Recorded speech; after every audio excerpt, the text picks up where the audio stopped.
மனிதருள் மாணிக்கம் பண்டித நேரு அவர்களினுடைய திருவுருவச் சிலைக்கு மாலை அணிவித்து மரியாதை செய்திருக்கிறோம். பண்டித நேரு அவர்கள் இந்தியாவினுடைய நவ சிற்பி என்று அழைக்கப்படுவார். இந்தியாவில் ஜனநாயகம், டெமோக்ரசி, சோசியலிசம், மதச்சார்பின்மை மற்றும் democracy, socialism, secularism, non alignment ஆகியவற்றினுடைய அடித்தளமாக அமைத்து கொடுத்தவர் பண்டித ஜவஹர்லால் நேரு. இந்தியாவினுடைய முதல் பிரதமர் பண்டித ஜவஹர்லால் நேரு அவர்கள் அமைத்து கொடுத்த கட்டமைப்பு தான் இந்தியா இன்னும் வலுவான கட்டமைப்பாக இருக்கிறது. ரிசர்வ் வங்கியிலிருந்து நாசாவில் தொடங்கி இன்று இருக்கிற அனைத்து நிறுவனங்கள், கல்வி நிறுவனங்கள் ஆகட்டும், ஐஐடி போன்ற நிறுவனங்கள், இந்தியாவில் இருக்கிற அனைத்து நிறுவனங்களும் பண்டித நேரு அவர்களால் கட்டமைக்கப்பட்டது. அந்த கட்டமைக்கப்பட்ட நிறுவனங்கள் தான் இந்தியாவில் உயர்ந்து நிற்கிறது. இதற்கு முழு காரணம் காங்கிரஸ் பேரியக்கம். காங்கிரஸ் பேரியக்கம் தான் இந்தியாவை வலுவாக கட்டமைத்திருக்கிறது. பண்டித ஜவஹர்லால் நேரு அவர்களுடைய கொல்லு பேரன் தலைவர் ராகுல் காந்தி அவர்கள் இந்திய ஜனநாயகத்தை காப்பாற்றுவதற்காக போராடி கொண்டிருக்கிறார். இந்திய ஜனநாயகம் என்பது பண்டித நேரு அவர்களால் கொண்டு வரப்பட்டது. அதனால் இந்த நாளை நாங்கள் அவர்களுக்கு மாலை அணிவித்து மரியாதை செலுத்துவதில், வீர வணக்கத்தை நாங்கள் செலுத்துவதில், நாங்கள் அனைவரும் ஒன்று சேர்ந்து செலுத்துவதிலே நாங்கள் இன்று பெருமைப்படுகிறோம். உயர்கல்வி சேர்க்கை அது தொடர்பான பணிகள், கவுன்சிலிங் இதெல்லாம் ஆமா, இப்போ நான் என்னை தேர்ந்தெடுத்த மேலூர் சட்டமன்ற தொகுதி மக்களுக்காக நான் நன்றி சொல்வதற்கு 5 நாள் திட்டமிட்டு மதுரைக்கு வந்திருக்கிறேன். இந்த 5 நாள் நன்றி சொல்லுகிற நிகழ்வு என்பது 29ஆம் தேதி முடிவடைகிறது. 1ஆம் தேதி, ஜூன் மாதம் 1ஆம் தேதி நான் தலைமைச் செயலகத்தில் இருக்கிறேன். அநேகமாக 1ஆம் தேதியிலிருந்து 2 அல்லது 3 நாட்களுக்குள் உயர்கல்வித்துறையினுடைய அதிகாரிகளுடன் கலந்து பேசி இந்த கலந்தாய்வு, கவுன்சிலிங், ரிசல்ட் மற்ற நிகழ்வுகளுக்கான ஒரு பத்திரிகையாளர்கள் சந்திப்பு நடைபெற இருக்கிறது. உயர்கல்வித்துறையில் பத்திரிகையாளர் சந்திப்பு நடைபெற இருக்கிறது என்பதை நான் தெரிவித்துக் கொள்கிறேன்.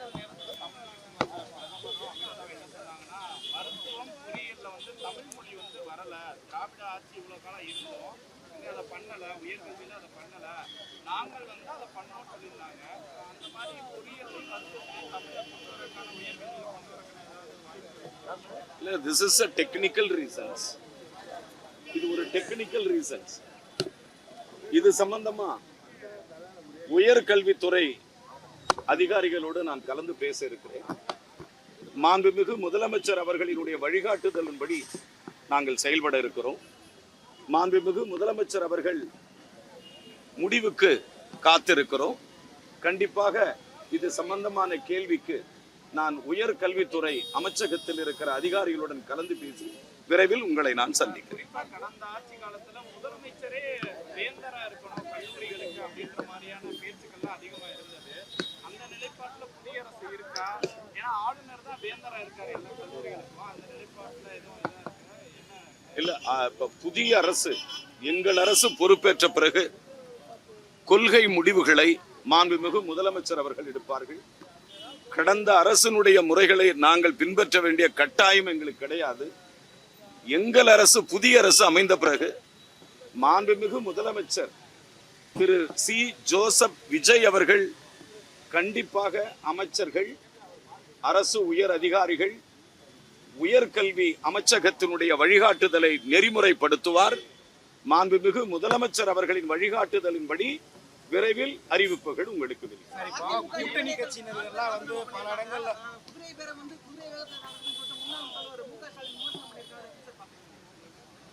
அதாவது ஒரு கட்சியிலிருந்து அந்த கட்சியினுடைய சட்டமன்ற உறுப்பினர் தான் விருப்பத்திற்கு ஏற்றவாறு தனது பதவியை ராஜினாமா செய்கிறார். தனது பதவியை ராஜினாமா செய்துவிட்டு அவர் விரும்புகிற கட்சியிலோ இல்லை அவர் வகித்துக் கொண்டிருக்கிற தான் ஏற்றுக்கொண்டிருக்கிற கட்சியிலோ மீண்டும் மக்களை சந்திக்க போகிறார்.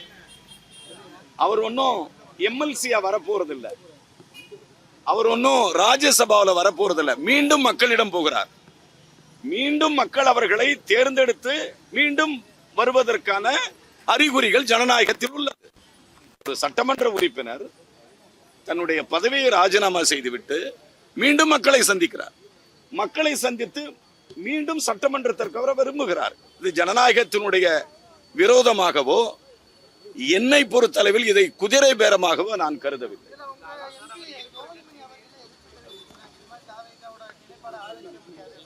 இல்ல, இந்த இஷ்யூல மாண்புமிகு நாடாளுமன்ற உறுப்பினர்கள் என் அன்பிற்கினிய சகோதரர் மாணிக்கம் தாகூர் அவர்களுடைய கருத்துக்கும் என் அருமை சகோதரி நாடாளுமன்ற உறுப்பினர் ஜோதிமணி கருத்துக்கும் முரண்பட்ட கருத்தாகவே நான் பார்க்கிறேன். காங்கிரஸ் கட்சியினுடைய நிலைப்பாடு என்பது வணக்கத்திற்குரிய நாடாளுமன்ற உறுப்பினர் மாணிக்கம் தாகூர் அவர்களுடைய கருத்து என்னுடைய கருத்து. திமுக கூட்டணியில் இருக்கிறப்பெல்லாம் விசிக கம்யூனிஸ்டுலாம் மோதல்கள் நிறைய இருக்கு, தொண்டர்களோட மோதல்கள் நிறைய இருக்கு. இது தொண்டர்கள் லெவல்ல மோதல்னு போனாலே சில நெருக்கடிகள் வரும். இது எப்படி சார் பாக்குறீங்க?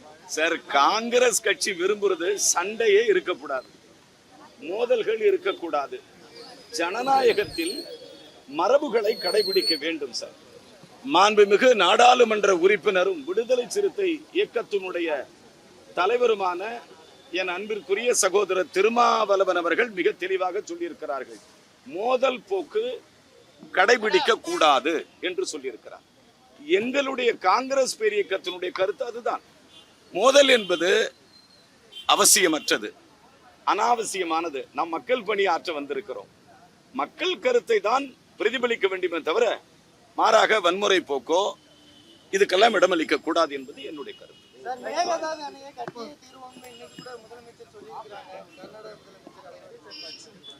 காங்கிரஸ் கட்சியினுடைய நிலைப்பாடு மிக தெளிவானது. மேகதாது அணை ஒரு செங்கல்ல கூட கர்நாடக அரசு எடுத்து வைக்க கூடாது. இது எங்க காங்கிரஸ் கட்சியினுடைய நிலைப்பாடு. ஒரு செங்கல்ல கூட வைக்க அனுமதிக்க மாட்டோம். காங்கிரஸ் கட்சியினுடைய நிலைப்பாடு இதுதான். மாண்புமிகு எங்கள் முதலமைச்சர் நிலைப்பாடு என்னவோ அந்த நிலைப்பாட்டில் காங்கிரஸ் கட்சி உறுதியாக நிற்கும். 5 ஆண்டுகள் இந்த ஆட்சி நிலைத்து நிற்கும். மாண்புமிகு முதல்வர் அவர்கள் அவர்களுடைய கரத்தை வலுப்படுத்துவதற்கு, இந்த ஆட்சியை 5 ஆண்டுகள் கொண்டு செல்வதற்கு காங்கிரஸ் பேரியக்கம் உறுதுணையாக, அவருக்கு இரும்பு கோட்டையாக அவர் பின்னால் நாங்கள் நிற்போம்.